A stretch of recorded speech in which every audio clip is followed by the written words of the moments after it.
So this week, the government reversed its decision not to have a national inquiry on grooming gangs after months of saying it wasn't needed. The move follows the publication of Louise Casey's report into grooming gangs, which slammed a culture of blindness, ignorance and prejudice that led to repeated failures over decades to properly investigate cases in which children were abused. Casey added that for too long, the authorities had shied away from the ethnicity of the perpetrators, stating it was not racist to examine the ethnicity of the offenders. She's also said she's certain that grooming gangs are still operating across the UK, and she's blisteringly angry about the failure to act on the issue. Rachel, what do you make of the government's U-turn on this, firstly, on this matter of having a national inquiry?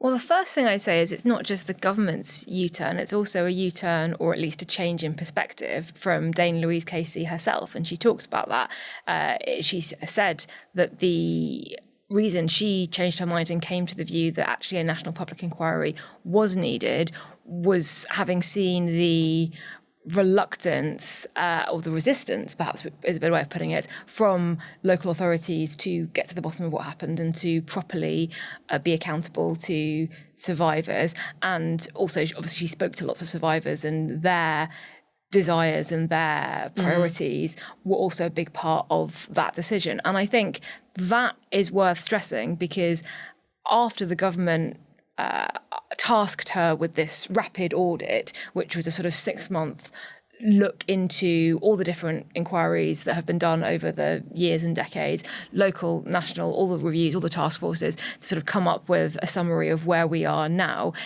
After she came to the conclusion that, no, we do need a proper national one, it was impossible for the government to say no. And I think it is worth also just reminding ourselves that there are reasons for not holding a national inquiry, and those reasons that the government very carefully set out in January are to do with not wanting to hold up the process further, wanting to make sure that the recommendations from the reviews that we already have are implemented in full, and not making survivors who have been traumatised once with their experience, twice through going through the criminal justice system, have to face all of that a third time unless there is a very clear need for it and a purpose for it.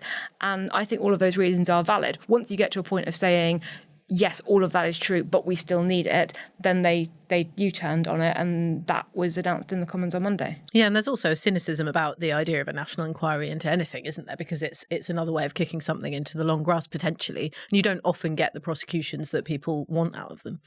Yeah. And George, is the government's delay on making this decision an example of poor leadership? I mean, our colleague Hannah Barnes, she argues in her column this week that she outlines many examples of the government sort of hiding behind process or officialdom before they make a decision. It's certainly convoluted, isn't it? I think you can provide a technical explanation for it all, and as Rachel did very well just then. But I think politically, Labour have been on the defensive on this issue. And you can imagine another world in which Starmer was really seen to have gripped this issue. It's an issue that's been on the minds of people in Number 10 for some time. And to give you an example, at last year's Labour conference, there was an event hosted by the party donor, Gary Lubner, and there Morgan McSweeney, Downing Street Chief of Staff, delivered a 45-minute speech, taking in the election and Labour in government. But in that address, I'm told by people who were there, and it was a private event, he launched a sort of excoriation of Labour councils for betraying working class girls over the grooming scandal. And this is at a time when no one on the right was talking about this issue. And McSweeney was citing it as an example of where parts of Labour had gone wrong and how one of the priorities, duties of this new government would be to fight for justice for working class people in all areas. Now, you can imagine a world in which Keir Starmer had made that argument and said, and this is why we're going to hold a national inquiry. And as the person who first prosecuted Asian grooming gangs as director of public prosecutions, I'm going to take the initiative and show leadership on this. So you can see how that would have put Labour in a much more politically comfortable place than the world in which it's found itself. But I think there was a lot of understandable outrage over figures in conservatism reform simply jumping on Elon Musk's tweets and raising it for opportunistic reasons rather than out of sincere concern for the victims. Yeah, and one thing that I would add on it is I just outlined the reasons for not wanting to go through the lengthy and potentially traumatic process of a national inquiry. There's a political maxim which is sometimes attributed to Alastair Campbell, although I've heard other people say it too, which is if you're going to be forced into a political decision, you may as well make it yourself first, and then you can show leadership on it. And the situation the government is in now is because it kind of misread the public mood in January for a whole lot of reasons that I think are very understandable and have a lot, as George says, to do with real distaste at how the American online right had infiltrated this area of public policy and made it seem like no one had been talking about it, whereas actually people had been talking about it for years here in the UK. Now that they're in that position, they look like they're on the back foot. They look like they had to be dragged to that position. They look potentially, if you are somebody who is determined to see the government in the worst light possible, of which there are many, like they possibly have something to hide and to cover up. And that real record of wanting to fight on this issue, whether it's Keir Starmer as Director of Public Prosecutions or whether it's Morgan McSweeney understanding that local authorities really failed the working class girls who were involved in all of this. All of that good work has kind of been eradicated because they weren't able to see where the public were and they didn't anticipate it. And now, weirdly, it looks like it's the Conservatives who are driving forward on this issue when obviously they did very, very little when they were in government. Yeah, and nevertheless, like even if they seem as if they're on the back foot, I'm not sure if Kemi Badenoch's response has necessarily taken the best tone. I was looking into this yesterday for a piece online. The moment the news came out, you had this email sent out to Conservative supporters, which I also get. I'm not personally a Conservative supporter, but I do find it useful to get the emails from all the different parties, see how they're speaking to their party faithful. And the subject line was "We won!" ! And I just thought that really got the tone wrong. It sort of made me worry about what was going to come. And we really did see that actually when she faced Yvette Cooper in the Commons over this. Came across really angry. Cooper had given this very somber statement. There was a hushed silence and she said something like, "I can't believe what I'm hearing." I thought she was going to express anger about what she'd read in the review by Casey, but actually she was angry about another U-turn. And that just felt, really political, like she was just playing party politics with it, almost like it was a gotcha moment for her. So I think, she also has misread the room to the extent that Casey herself has said she's disappointed by her response.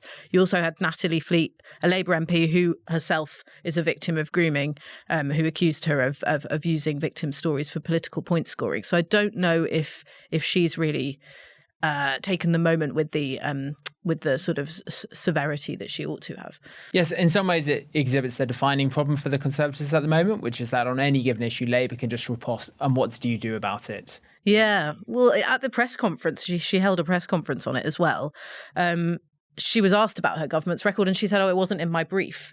She was Minister for Women and Equality. She was Minister for Children and Kemi Badenoch Families. has never had problems going well beyond her brief. There was something else in it that I found in that press conference. She was asked about why she didn't do more on it or anything on it when she was Minister for, I think, Women and Equalities at the time, or possibly Children and Families. She was also Minister for Children and Families. So she was asked about that, and she said that she was basically focusing on gender and the Tavistock scandal instead. And that's something that she will bring up at every available opportunity. And it just seemed to me very misplaced to bring up that political issue in that context when you were flanked on either side by survivors and their families. It was quite weak. I think she said, which carried many of the themes here, and it just felt really tin-eared. Also, if you're a opposition leader and you're auditioning for the job of Prime Minister, you would think that multitasking is quite a key requisite. Yeah. And, the involvement of Louise Casey herself, she's sort of referred to as the troubleshooter in chief. She conducted the inquiry into the Met following the Sarah Everard case too. Is there a sense that governments in general are hiding behind reviews and inquiries, subcontracting out difficult decisions rather than taking the decisive actions themselves, Rachel? Well, Louise Casey is very busy because at the same time that she was doing this rapid audit of the grooming gangs issue, she's also working on the government's much bigger social care commission.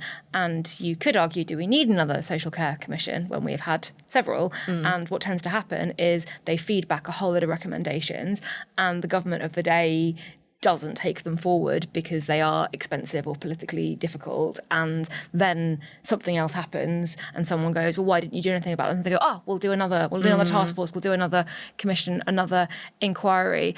I think there are areas where it's helpful to have somebody non-political leading it. And I think the investigation into the Met is a really good example of that. Like, I don't think having a minister in charge of that would necessarily, obviously a minister should very much be on top of that and should be very involved in the findings. But I think having somebody independent whose job it is to just go deep on a particular issue, that gives them independence, it gives them resources, it means they can focus primarily on it.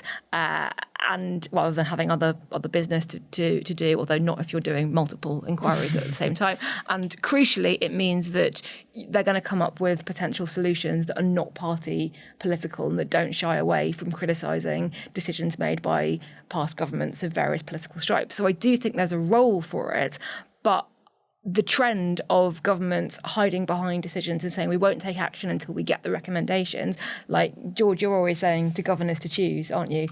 And one of the things that these inquiries and these commissions do is it devolves responsibility from the people who are literally elected to be responsible. Yeah, and with social care, we kind of know what the problem is, don't we? Like you said, there's been so many reviews. Yeah, and I think there's a broader trend here, which I think Number 10 now recognises has been a problem, that if you look at Labour's first year, and we're nearly coming up to the 1-year anniversary on the 4th of July, how often have we heard we're having to take difficult decisions, we can't afford to make this spending commitment, or we have to make this cut. We don't really want to, but our hand has been forced.